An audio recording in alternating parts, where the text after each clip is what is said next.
안녕하세요. 저는 평범한 가정에서 부모님 사랑 듬뿍 받으며 그저 평범하게 사람들이 생각하고 사는 것처럼 사는 보통의 여자라 자부하는 사람입니다. 하지만 오래 혼자서 무슨 병이 바이러스에라도 걸린 것처럼 독특하고 세상 본 적 없던 행동들만 하는 사람을 하나 만난 뒤로 쭉 심란함과 괴로움의 연속이었네요. 남들은 다 코로나로 힘들어하는 와중에 전 차라리 코로나는 바이러스면 바이러스라고 변종이면 변종이라고 알려주지 않냐고. 그런데 이 사람은 그마저도 없이 사람 피를 말리며 괴롭힌다고. 매번 남편 붙잡고 하소연을 해왔던 대상인데 이젠 공개적으로 대놓고 하소연하며 까내보겠습니다. 제가 경상도 사투리에 약해 글로 잘 표현할 수 없는데 양해 부탁드립니다. 저는 위로 언니, 밑으로는 남동생이 있어요. 삼남매의 둘째로 태어나서 어릴 적에는 새것 하나 제대로 받아본 것 없이 언니의 것을 물려받으며 살았고, 조금 더 커서는 바쁜 부모님과 언니를 대신해 남동생한테 어른 노릇 한다고 어르고 달래며 누나 노릇 하느라 정신없이 살았죠. 얼핏 보면 어린애가 오래전부터 집에서 너무 치이며 산 것처럼 보일 수 있지만 사실 저는 그 누구보다 가족들의 사랑을 받으며 컸다고 자부합니다. 머리채 뜯고 싸운 적이 많았어도 다 큰 성인이 된 지금은 누구보다 제 속마음을 훤히 들여다봐주고 또 옆에서 둘도 없는 친구가 되어주는 언니와 비록 제 손으로 다 키운 것 같으나 동생 또한 제 곁에서 외로울 수 있었던 저의 마음은 달래준 더 없는 보호자였습니다. 바쁘신 부모님 아래서 삼남매가 때로는 적군에서 아군으로 혹은 아군에서 적군으로 태세 전환을 하며 북적이는 분위기 속에서 참 정겹게 살았어요. 어린 시절 남매들과 함께 싸운 추억들이 너무 많아서 그 추억들이 너무 다 좋았어서 저도 언젠가 결혼을 하게 되면 아이들을 복작복작하게 낳고서 잘 키워야겠다는 생각을 했죠. 그러다가 2년 전 그 꿈을 함께 꾸고 싶은 남자를 만났습니다. 평소 연애를 했던 이전의 남자들과는 비교적 다른 분위기의 남자였어요. 뭔가 좀 더 매사에 진지하고 참을성도 많고 무엇보다 크고 작은 일에도 쉽게 흥분하거나 화를 먼저 내질 않는 이 사람.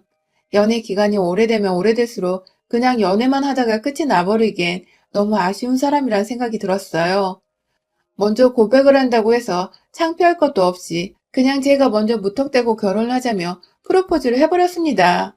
갑자기 손잡고 길을 걷다 말고 맨입으로 결혼을 하자고, 그것도 조금 망설여하는 자신에게 하자, 하자 하며 조르는 저의 모습에 전혀 예상을 못했었는지 남편은 눈만 탁구공만큼 떠서는 껌뻑였죠. 자기가 먼저 했어야 할 프로포즈를 왜 너가 이렇게 예고도 없이 길 한가운데서 그런 식으로 해버렸냐며 울상을 지어버리던 남편의 모습이 너무 귀여워 그 외의 부수적인 것들을 감히 파악해 볼 겨를도 없이 후다닥 내 남자로 만들어버리겠다는 빛의 속도로 결혼을 치렀습니다. 당시 스몰 웨딩이 유행이기도 했고 둘 다 소란스레 정신없이 결혼을 치르고 싶지 않았어서 가까운 친인척들만 모아놓고 아주 작게 치렀어요. 제가 하는 일이 길게는 휴가를 내기가 힘든 직종이라 멀리 가지는 못하고 그냥 가까운 제주도에서 신혼여행을 보내고 돌아와 곧장 일상생활을, 아니 결혼 생활을 시작하며 저희는 본격적인 부부 생활을 시작했죠. 사실 남편이나 저나 대학 때 서울로 올라와 자취를 하게 된 서울 안의 이방인이어서 서로의 부모님 집은 결혼을 준비하면서 처음 가보게 되었었어요.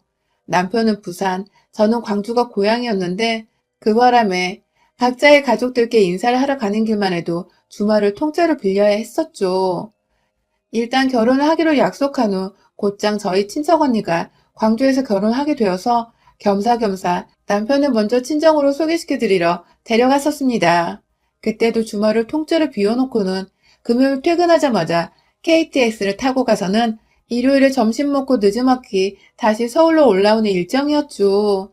저희 가족들은 저만큼이나 저희 남편을 무척이나 마음에 들어 하셨고, 다 같이 요리도 하고 엄마가 준비하신 음식들로 남편을 배부르게 먹이며 나름 좋은 시간을 보냈어요.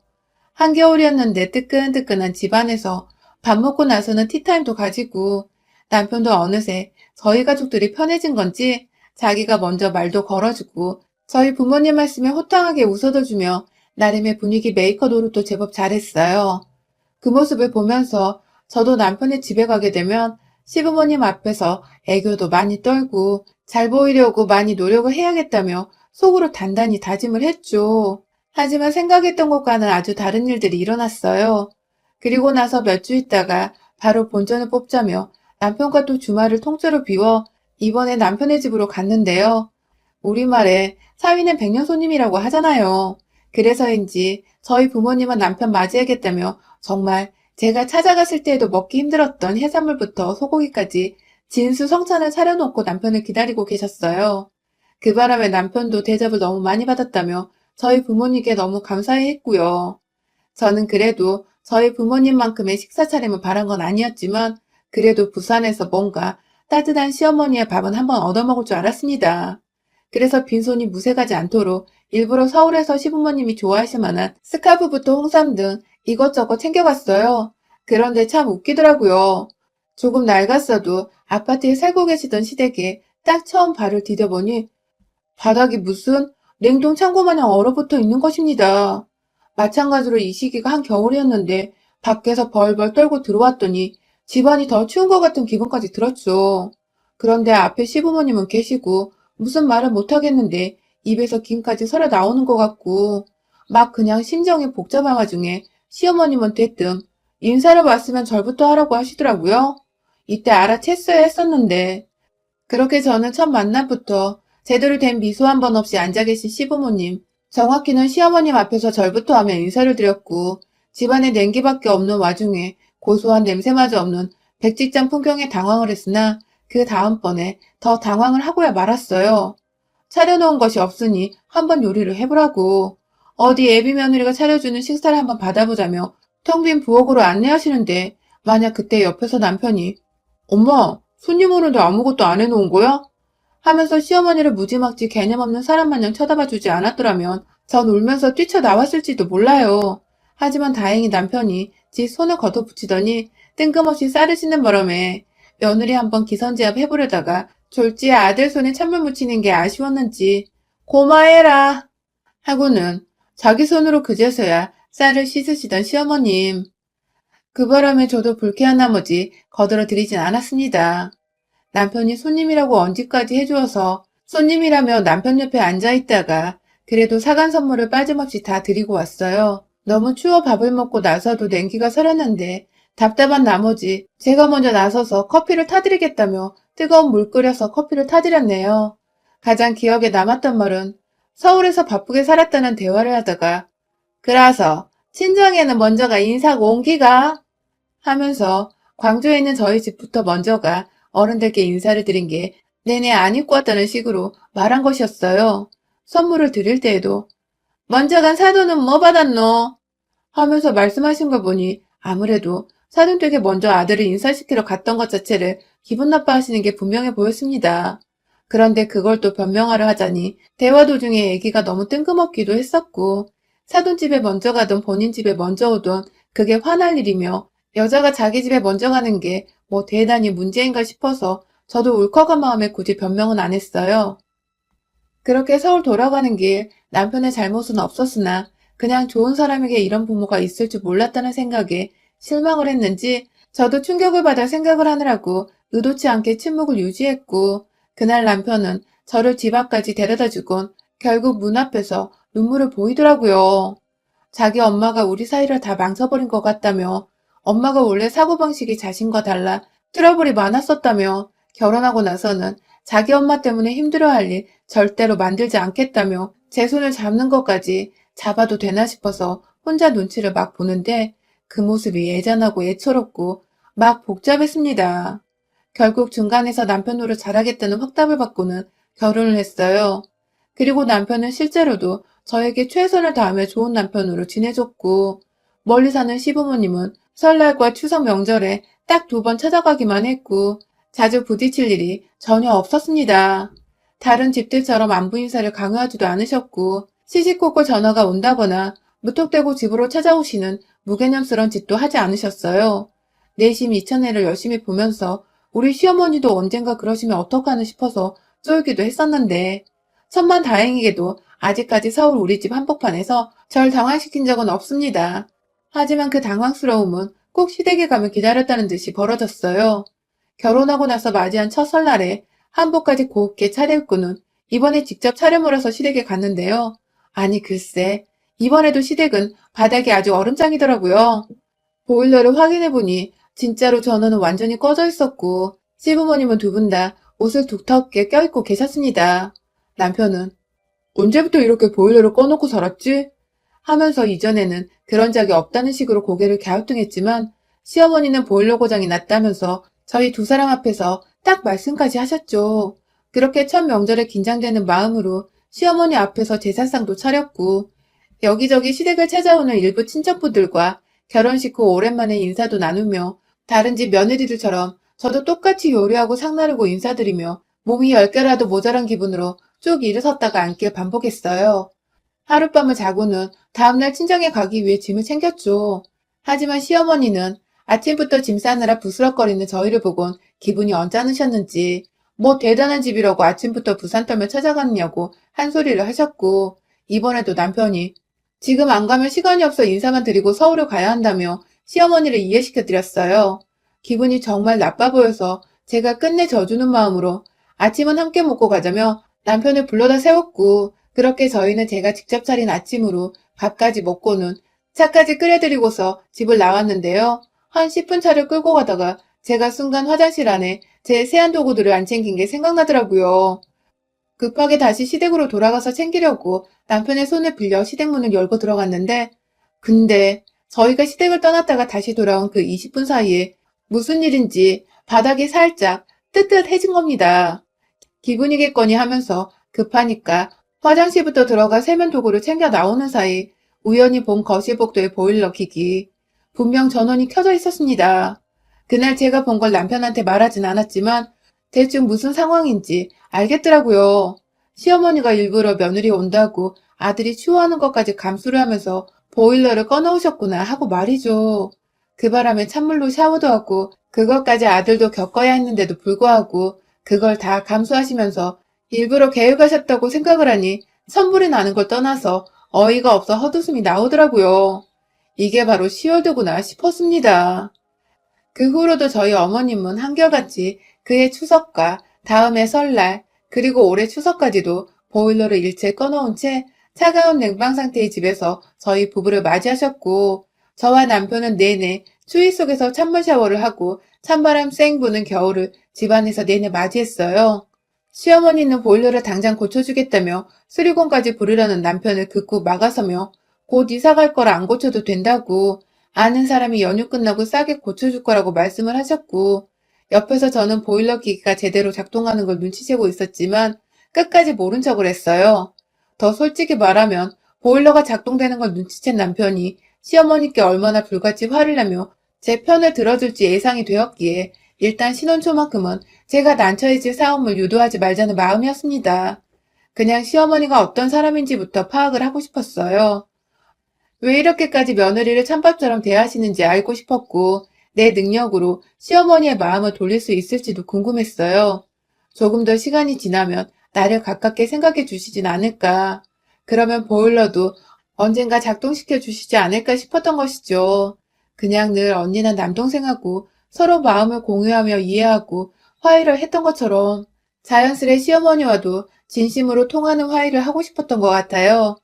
만약 시어머니가 그래도 상식적인 사람이라면 이 방법은 통할 것이라고 저 스스로도 믿음을 가지고 있었고요. 그런데 그랬던 저에게 상등신이었다고 인정이라도 해주듯 시어머니는 끝까지 저를 찬밥 타령했습니다.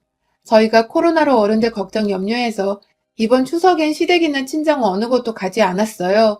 그런데 정말 거짓말 않고 지난 추석 연휴부터 최근까지 꾸준히 시어머니는 평소 안 하시던 연락을 남편에게 하면서 며느리가 시켰냐? 혹은 며느리랑 사돈댁만 갔다 온 건 아니냐? 라며 왜 추석에 집에 들리지 않냐고 계속해서 따져 물어오신 겁니다. 그간 남편은 제가 스트레스 받아 할까봐 저한테 말을 전하지 않고 있었는데 본인도 본인 엄마의 정도가 점점 심해지자 결국 명절까지 안 가면 더 큰일이 날 것 같아서 안전하게 미리 연말에 갔다 오는 게 좋겠다며 말을 조심스레 꺼내더라고요. 그냥 인사드리고 하룻밤 자고서 후딱 다시 돌아오자고 말이죠. 이 시국에 시부모님 때 그것도 남들이 시부모가 먼저 오지 말라고 극구 말리나던데 우리는 시부모가 제발 오라고 적극 권유를 해서 가야 하는 꼴이라니. 진짜 별나긴 별난 시어머니구나 싶었습니다. 그렇게 안전하게 남편 차를 타고 연말 남편이 연차까지 쓰고 저는 저대로 휴가를 써서 먼 시댁에 갔습니다. 혹여나 싶어 출발하기 일주일 전부터 거의 자가격리를 하다시피 출퇴근 말고는 집에 콕 박혀 있었고 부산 가는 길에도 휴게소 한번 들리지 않고 도로가에 있는 졸음쉼터에서 급하게 자리를 바꿔서 번갈아 운전을 하며 쭉 달려왔네요. 그렇게 부산집에 도착을 했는데 그 개고생하고 이 시국에 달려왔는데도 시댁은 역시나 언제나처럼 보일러 꺼진 춥디 추운 얼음판이더군요. 들어가자마자 솔직히 욕이 튀어나올 뻔하는 걸 겨우 참아가며 이번에는 시어머니 하시는 걸 봐서 남편한테 사실대로 말을 해야겠다는 마음을 먹으며 인사부터 드렸어요. 역시나 자식 부부 오는 거 알고 계셨음에도 불구하고 보란듯이 아무것도 준비를 해놓지 않으신 어머님은 웃기게도 남편이 좋아한다는 부산 국밥집에 가셔서 1인분 포장을 해오셔서는 남편한테 너 좋아하는 거 하며 건네더라고요. 그 옆에는 이미 시부모님도 드셨는지 나머지 2인분의 빈 용기들이 부엌 베란다의 분리수거통에 들어가 있었어요. 순간 표정이 일그러진 저와 졸지에 오랜만에 보자마자 엄마한테 화를 내게 생긴 남편은 이 고비를 어찌 넘겨야 하나 싶어 눈이 딱 마주쳤고 원래부터 제게는 인정이 하나도 없으셨던 그 모양의 시어머니셨기에 아무렴 괜찮다고 생각을 하면서 저는 남편의 어깨를 살며시 토닥여줬어요. 제 딴에는 나 대신 화 안 내줘도 괜찮아 하는 뜻이었습니다. 그렇게 처음부터 기분은 나빴으나 최대한 마인드 컨트롤하면서 오랜만에 배웠으니 그래도 며느리가 밥을 차려드려야 하지 않을까 싶어 물어보니 시아버지는 고맙다며 네 시엄마가 사놓은 게 없어 텅 비었을 거라며 필요한 건 나가서 직접 사오겠다고 냉장고를 저 대신 열어봐 주시더라고요. 그때 시어머니가 그 말이 기분 나빴는지 집에 속에 들어갈 거면 직접 사와야지 뭐 사준대? 라는 식으로 시아버지께 틱틱대시더니 급기야 너나 먹어라 라고 하시고 국밥을 직접 그릇에 데워다가 남편 주려고 세팅을 하시더라고요. 아들이랑 며느리가 오는데 집에 가만히 계신 분들이 진수성찬까진 바란 건 아니었지만 반찬 하나라도 차려놓은 건 없고 사놓은 것이라곤 남편 혼자 먹을 1인분 국밥뿐이고 본인들도 국밥을 먹고 배를 이미 채워놓은 건 알겠는데 그래도 시아버지는 차려준다고 하니 고맙다고 말씀이라도 해주시는데 도대체 이 상황에서 시어머니가 뭐가 저리 당당해서 틱틱거려대는지 슬슬 화가 나고 서러워 눈물이 쏟아지려고 하는 거 버티고 있는데 그 와중에 전 정말 배고파서 그럼 저 혼자 대충 먹을게요 하면서 텅 빈 밥솥을 확인하곤 쌀을 지으려 했습니다. 그런데 수돗물이 찬물밖에 나오질 않는 겁니다. 처음에 묵묵히 씻어보려 했는데 손을 조금만 담궈도 시뻘개짐에 얼려는 게 진짜 눈물나게 차갑더라고요. 저도 모르게 어머님께 어머님 보일러 좀 틀어주세요 라고 말을 했어요. 그러자 시어머니는 언제나 그랬듯이 고장났다고 찬물로도 쌀은 잘 식힌다며 알아서 하라며 남편 국밥을 데우시며 제 뒤통수를 향해 젊은 것들 하면서 궁시렁거리셨고 결국 제가 못 참고 직접 보일러 기계 앞으로 가서 전원을 탁 켰습니다. 놀랍도록 아름다운 전원 불빛이 기기에서 흘러나왔고 어디선가 보일러 작동하는 소리가 들리는 것 같았어요. 제가 온수를 누르며 온도를 쭉 올리자 뒤에서 지켜보던 남편은 뭐야 이거 되는 거야? 하면서 달려왔고 급기야 본인이 몇 번 전원을 껐다 켰다 해보더니 이내 시어머니를 향해 으르렁거리기 시작했어요. 제가 바라던 것이었습니다. 눈물은 글썽이고 있고 시댁까지 먼 길 와서는 본인 먹을 밥 짓느라 손은 찬물에 얼음장처럼 시뻘개진 와이프를 확인한 남편은 그 와중에 아들만 주겠다고 1인분 사온 국밥을 데우는 시어머니를 향해 도대체 이 짓을 왜 하고 있는 거야? 하면서 욕만 안 했을 뿐 말끝마다 씨를 남발하며 이미 욕을 수백 번 더 더하듯 거칠게 말을 이어나갔고 들은 채 만체하면서 이제 되네 하며 보일러 기기 한번 살펴보더니 떳떳하게 다시 부엌으로 가는 시어머니의 뒤통수를 향해 그만 가자며 혼자 막 짐을 싸서 집을 나서려 했어요. 그때 짐 싸는 남편을 뒤로 한 채 저는 시어머니를 계속 지켜보고 있었는데 살짝 국 데우며 고개를 돌리시던 시어머니가 희미하게 정말 작게 입가에 미소를 띠며 궁시렁거렸어요. 확 동상이나 걸리게 해부려야 하는 건데 재수없게 걸려버렸네 하고 말입니다. 진짜 할망구가 반성이란 거 할 줄도 모른 채 끝까지 지랄이더라고요. 그 바람에 제가 그만 가뜩이나 배가 고파 예민해 죽겠는 와중에 할망구가 저 보란 듯 괴롭히더니 순간 싱크대에 씻고 있던 밥솥 그릇 안에 쌀이 생각났어요. 손이 죽을 듯 시리니까 보일러 켜라고 마지막 발악을 하느라 싱크대 위에 찬물 받아놓은 채 그걸 그대로 내버려뒀는데 저도 모르게 바로 그 옆에서 궁시렁거리며 국 끓이는 시어머니를 혼쭐내고자 싱크대로 달려가 그 밥솥을 얼음만 둥둥 안 떠있을 뿐이지 실상 얼음물과 다름이 없는 그 찬물과 물속에 탱탱하게 굳어져 있을 생쌀들. 정말 한치의 망설임도 없이 시어머니를 향해 부어버렸습니다. 한 뭉텅이로 찬물과 함께 시어머니의 면상에 차르르 떨어진 쌀톨들은 이내 순식간에 유리조가 파편 생기듯 사방으로 퍼져 튕겨나갔고 시어머니는 국 끓이다 말고 며느리한테 물세례 쌀세례까지 당하고는 어버벙거리며 손을 허공에 휘저으시더라고요. 그 와중에 남편은 제 낌새가 이상했는지 시어머니께 다가가는 순간부터 절 지켜봤는지 어느새 제 옆에 와서는 자기 딴에는 정리를 하겠다며 시어머니가 끓이고 있던 그 국을 싱크대로 버려버리고 가스불은 또 친절하게 꺼주더라고요. 그리고는 나지막히 시어머니 앞에 대고서 아, 엄마가 잘못했어요. 이건 정말 잘못했어요. 하는 말을 남기곤 저를 데려 그 집을 빠져나왔습니다. 계획대로라면 하루 자고서 저희 친정에 가지 않고 곧장 서울에 돌아와 안전하게 지내려고 했는데 엄마가 너무 보고 싶어 울음이 막 터져나왔어요. 그 바람에 남편은 불이 나게 절 데리고 광주에 있는 저희 친정으로 갔고 그날 전 엄마 앞에서 티는 안 냈지만 그래도 시댁에 있을 때와는 말도 안 되게 따뜻한 집안에서 엄마가 차려주신 진수성찬 반찬을 다 먹어치우며 남편과 나름 든든히 식사를 했습니다. 내심 남편에게 미안하기도 했는데 자기 엄마가 100번 잘못한 일인지라 자기도 어쩔 도리가 없었다며 오히려 제 기분이 지금 괜찮은지를 더 물어봐 주더라고요. 그 덕에 저도 조금씩 기운 차리며 오히려 그 난리를 쳐서 시어머니를 홍구녕 내주고 온 것이 슬슬 통쾌해지기 시작했고요. 아휴, 시댁에서 느꼈던 한기를 생각하면 정말 다시는 그 추운 얼음꽃 속을 상상하고도 싶지 않네요. 그래도 그 추운 곳에서 며느리한테 찬물세례까지 퍼부어진 우리 시어머니는 얼마나 더 추위에 몸살을 떨으셔야 했을까요? 부디 이 시국에 감기는 안 걸리셨길 바라봅니다, 어머님. 여러분의 생각은 댓글로 남겨주세요. 오늘도 시청해주셔서 정말 감사합니다.